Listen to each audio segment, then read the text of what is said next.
Welcome to today's Explainer. We are diving right into the very foundation of being a great student.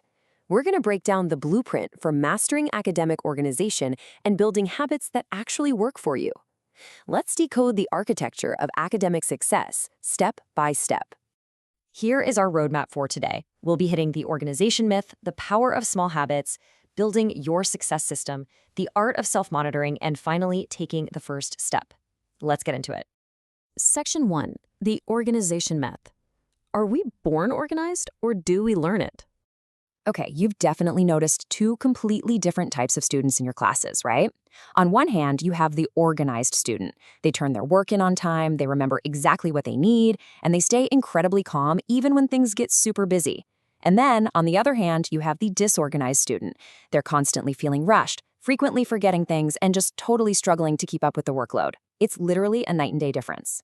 Now, looking at those two wildly different experiences, it begs a pretty massive question. Is organization something you're just born with? Is it some innate talent you either magically possess or completely lack? Because honestly, it can kind of seem like some people are just naturally wired that way, can it? Well, according to the reading, the answer is a resounding no. Organization is not something you are born with. It is 100% a learned skill. And that is amazing news, because it means absolutely anyone, no matter how messy your backpack is right this second, can learn it and improve over time. It's all about actions, not genetics. Moving on to Section 2, the power of small habits, how tiny actions really add up.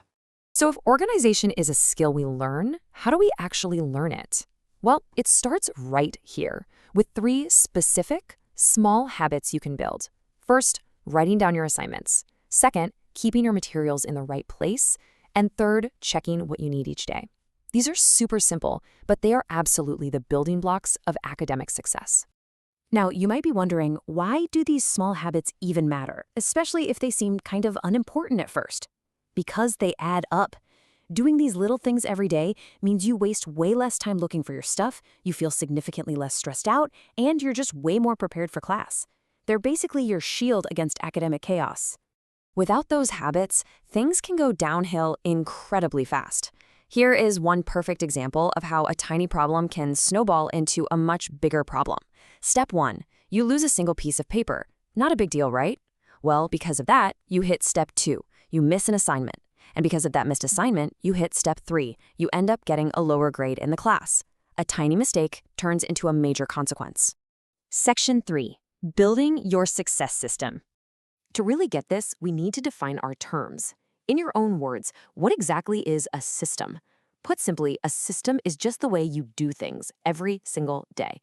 It's a reliable plan that helps you stay on track without having to rely on your memory or pure luck. Like, do you have a specific exact way you always record your homework? Boom, that's a system. Let's put strong systems head to head with bad habits. If you ever need to pick out examples of a strong system, look for things like writing assignments down, keeping your papers organized, and checking your work before turning it in. Those are the winners.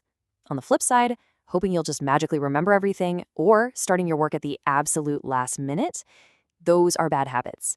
They rely entirely on chance, not a plan. So why is having a system so much better than just relying on your memory? Because a system gives you a reliable plan instead of depending on luck. Human memory is faulty. Even the smartest student in the world is going to struggle and fall behind if they don't have a system. A solid system catches you when your memory inevitably drops the ball. Section 4, the art of self-monitoring, becoming your own personal coach. Getting this right requires a concept called self-monitoring. But what does self-monitoring actually mean? Very simply, it means paying close attention to your own habits and behaviors. It's stepping back and literally being your own coach, watching what you do, figuring out what's working, and deciding what needs to change. Now, why is it absolutely crucial to notice your habits before you even try to improve them? Because honestly, you cannot fix a pattern you haven't recognized. You have to notice what you are actually doing right now before you have any hope of making it better. Awareness always has to come before action. So what does this look like in the real world? Well, an awesome example of self-monitoring from the reading is noticing if you often forget assignments. Instead of just shrugging it off, you acknowledge the pattern. Another great example is recognizing if your backpack is basically a black hole of messy, crumpled papers. When you catch yourself digging through that mess, you are self-monitoring. You're identifying exactly where your system is broken. Section 5. Taking the first step. Taking everything we just learned and putting it into action. I absolutely love this quote from the text. The good news is that you do not need to be perfect to be organized. You just need to be willing to improve. Remember, perfection is totally not the goal here. Everyone struggles somewhere. The goal is simply taking small steps, building slightly better habits today than you had yesterday, and creating a system that works for you. I'm going to leave you with this final provocative thought. Take a hard look at your own habits right now. What's working? What isn't? And most importantly, what is one single small change you can make today to improve? Because academic success doesn't just happen by accident. It happens by design. Thanks so much for joining me for this explainer, and good luck building your own architecture of success.